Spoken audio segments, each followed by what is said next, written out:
Attention, ralentis, tu vas te faire flasher. Ça, c'était avant la mise en circulation de ce véhicule, une banale Renault Mégane à l'intérieur de laquelle se cache un radar nouvelle génération.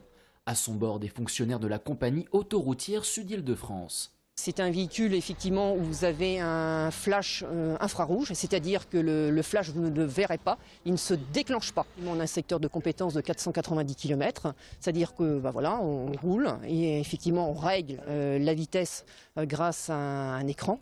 Et donc on peut relever toute infraction concernant des excès de vitesse. Voilà, la grande différence par rapport aux autres systèmes, c'est qu'effectivement il y a une marge de tolérance de 10%.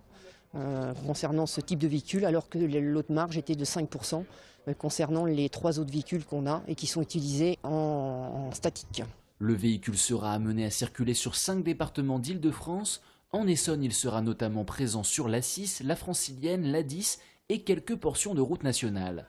L'objectif affiché est évidemment de renforcer la sécurité des usagers de la route.